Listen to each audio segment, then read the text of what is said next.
Hello everyone. This video is going to be a little bit of an update, and I'm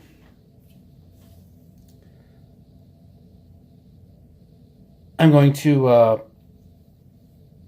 do a response to a couple of other people's videos they've done that have caught my interest.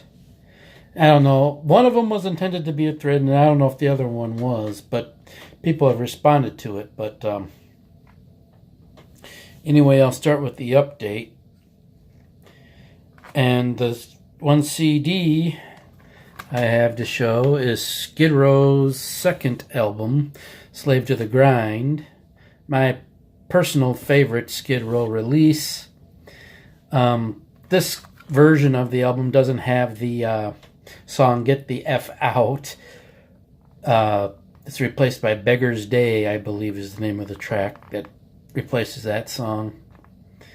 Like I said, my favorite Skid Row release. Some of the greatest songs Skid Row ever recorded are in here, like In a Darkened Room, Quicksand Jesus, Monkey Business, Wasted Time. Just a phenomenal album. I enjoy this a lot. Glad to have it back in my collection. That one song missing, notwithstanding, but the second one, same secondhand store that I bought, the Skid Row CD, I bought the J. Geils Band album Freeze Frame. The title track Freeze Frame, Centerfold's on here, Rage in a Cage, all those songs I mentioned, I remember hearing prominently on the radio at the time and at the Saginaw Gears hockey games, so a lot of good memories associated with this album. The last thing I have to show is a reveal on Seal, and it just came in from Amazon, and I had no idea that this was even being reissued, but I saw Darcy do a video where he opened this one and another reissue by Megadeth, but he got this one, The System Has Failed, which to me is one of my favorite albums of Megadeth's later discography. And he also got The World Needs a Hero, which I'll have to pick up at some point, but I had to get this one right now. So glad I saw your video, Darcy, so I knew about these reissues. And after I watched his video, I jumped right on it on Amazon and ordered me a copy of this.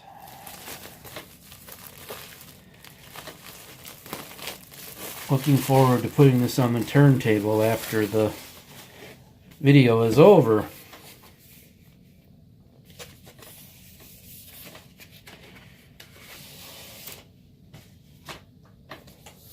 Banner with lyrics and credits. And just the plain black 180 gram vinyl. So that's my little update. Now I just briefly want to respond to a couple other videos I saw from a couple of my friends in the music community recently. And the first video I want to respond to is a video Metal Mickey put out about owning multiple copies of the same album. And I don't own multiple copies of an album in the same format. But I do have some on vinyl and CD. And I was going to make a video and show you the ones I have, but trying to organize that, bringing the vinyl up from downstairs and all of that. And, you know, just getting everything stacked so they won't fall down when it just turned out to be a big mess.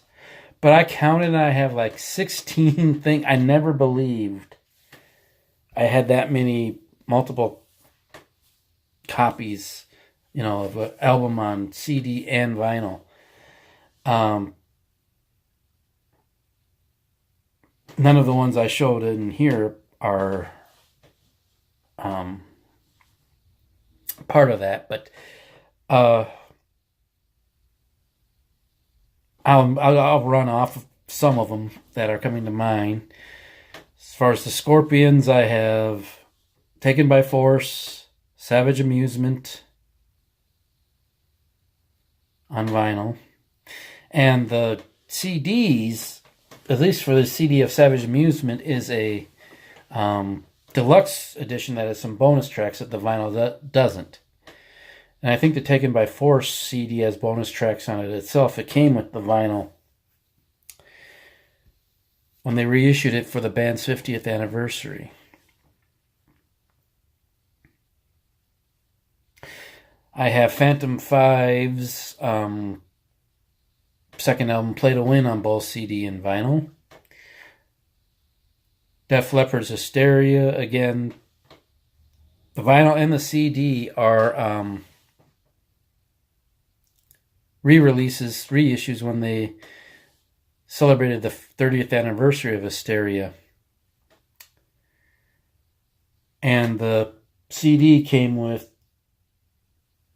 it was a 3 CD set after the album came up, with a 2 CD set of the In the Round in Your Face concert from the Hysteria tour on CD. So that's why I have those on both vinyl and CD. I have Skillet's Unleashed. I got the deluxe version of Skillet's Unleashed with lots of bonus tracks on CD that the vinyl doesn't have. So those are some of the ones that I own, both on vinyl and CD. Maybe at some point I will show those on video. And the second thing is Vinylizer put out a thread about bands that are pretty much intact when it comes to their original lineup. Now, all the bands I thought of don't have their original lineup intact to this day, but are pretty close. Stryper, for example, no longer has original bassist Tim Gaines. But truth be told, I don't know how many Stryper albums Tim Gaines actually played on. I know he didn't play on To Hell with the Devil or In God We Trust. But all the original guys, other original guys from Stryper are still there. I think Night Ranger, besides the keyboardist and one of the guitar players they have now, is original.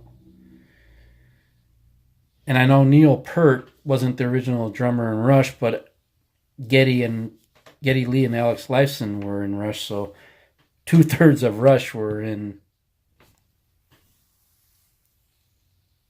the original lineup in their career, and Neil Peart is better known than the previous drummer Rush had. I don't even remember the guy's name.